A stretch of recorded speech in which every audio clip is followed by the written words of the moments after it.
This channel does not promote any violent, harmful, or illegal activities. All content provided by this channel is meant for an educational purpose only. Top quality और consistent performance के लिए सिर्फ silver pumps नाम याद रखना। আবারও জাতীয় নির্বাচন কমিশনকে আক্রমণ মুখ্যমন্ত্রীর। কমিশনের ভোটার লিস্ট সংশোধন ও যাচাইয়ের প্রক্রিয়া নিয়ে প্রশ্ন তুললেন মমতা বন্দ্যোপাধ্যায়। জাতীয় নির্বাচন কমিশনের বিরুদ্ধে চক্রান্তের অভিযোগ মুখ্যমন্ত্রী। বিহারের নাম করে বাংলাকে নিশানা করার অভিযোগ।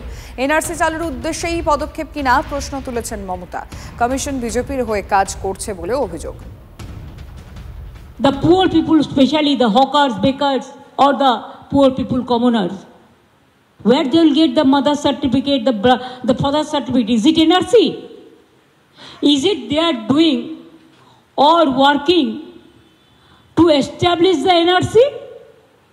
It's a horror game.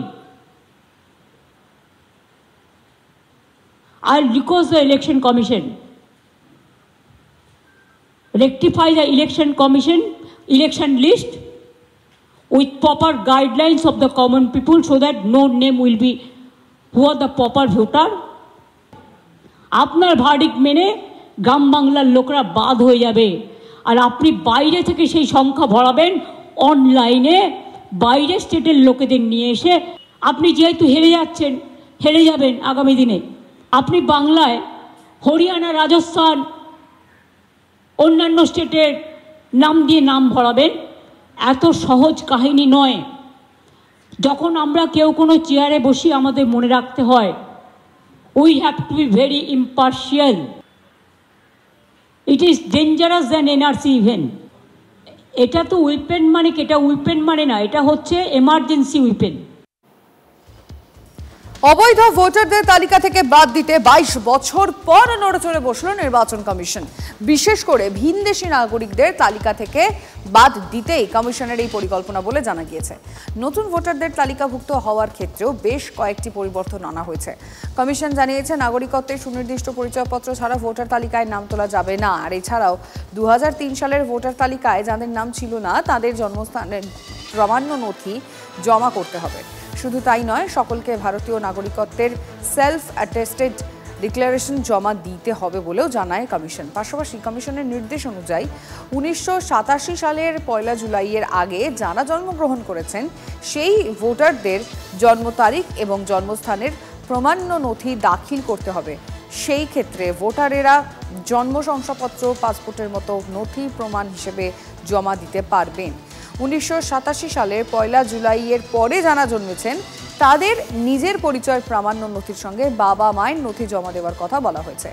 আর 2004 সালের 2 ডিসেম্বরের পরে জন্মগ্রহণকারীদের ক্ষেত্রেও একই নিয়ম প্রযোজ্য।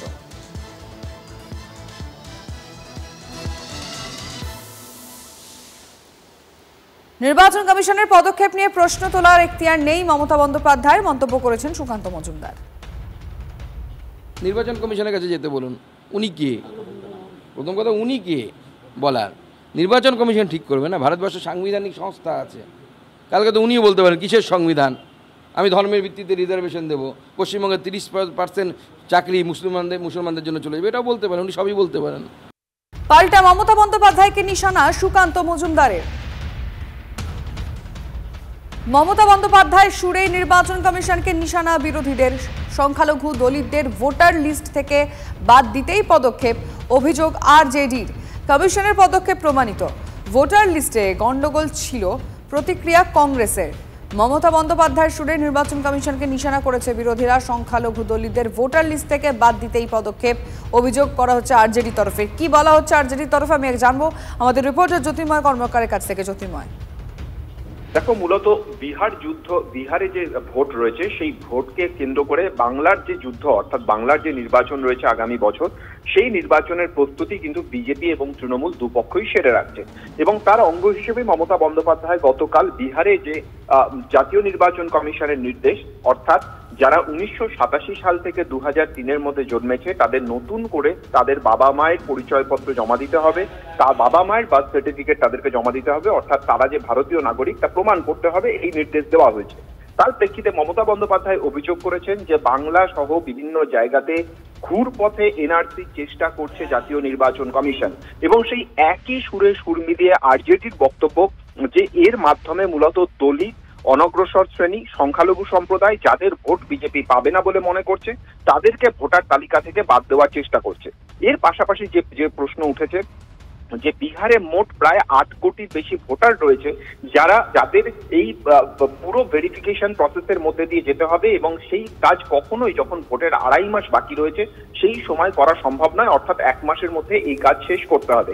কংগ্রেস এ নিয়ে প্রশ্ন তুলেছে। কংগ্রেসের বক্তব্য যে ভোটার তালিকায় যে সমস্যা ছিল সেই সমস্যা কিন্তু কার্যত স্বীকার করে নিল জাতীয় নির্বাচন কমিশন, এবং সিপিআইএমএল বামেদের অন্যতম শরিক তারাও একই অভিযোগ করেছে মমতার কথা সুর ধরেই। তারাও বলেছে যে বিহারে এনআরসি চালুর চেষ্টা চলছে ঘুরপথে। ধন্যবাদ জ্যোতি।